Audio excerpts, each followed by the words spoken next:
Depuis plusieurs semaines, les élèves de l'école élémentaire Tobibala ont la chance d'apprendre et de s'essayer au tembe, l'art traditionnel bushinengue.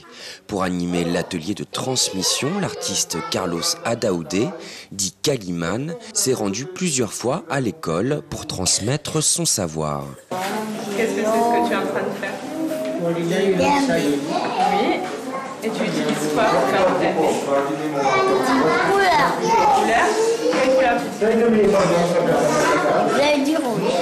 qui a été aussi intéressant pour eux, c'est de pouvoir parler les objectifs langagiers liés à l'expérience de découvrir une œuvre d'art, pouvoir la comparer à d'autres, exprimer son point de vue sur cette œuvre d'art. Aussi des notions mathématiques, puisqu'on a pu réaborder des notions liées à la géométrie et les formes géométriques déjà vues auparavant en classe. Il s'agit du 7e et dernier atelier donné par l'artiste, qui peut ainsi se rendre compte de l'évolution du travail des élèves et de leur engouement. Les enfants, vous avez aimé le tembe? Oui. Voilà, ils ont été intéressés, disons que c'est les dessins qui manquent. Il n'y en a jamais assez, en fait. Donc ça pousse à voir que les enfants ont vraiment envie, quand tu vois ce qu'ils font, qu'ils réalisent ce que tu leur demandes ou pas. Leur but est de réaliser, de finir ce qu'ils ont dans la tête, ce qu'ils ont. Et ça c'est génial, c'est déjà exceptionnel parce que ça montre la motivation de l'enfant, quoi.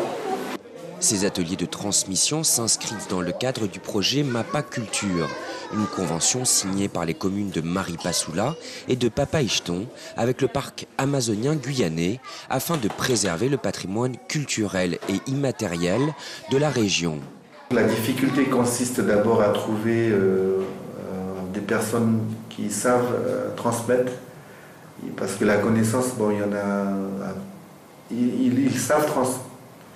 ils connaissent faire de la vannerie par exemple, ou de la perlerie, mais après entre se connaître, à savoir et savoir le transmettre, et c'est un peu plus complexe que ça. Donc du coup, on travaille beaucoup avec les enseignants pour dire voilà, quelque part quand tu fais de la vannerie ou de la perlerie, ça te fait aussi travailler les mathématiques. Plusieurs écoles de la région ont accueilli des artistes qui ont pu partager leur savoir avec les élèves et permettre la sauvegarde de la mémoire de ce patrimoine culturel. Ces ateliers de transmission donneront lieu à une exposition à la fin de l'année scolaire où le public pourra venir admirer le travail des enfants.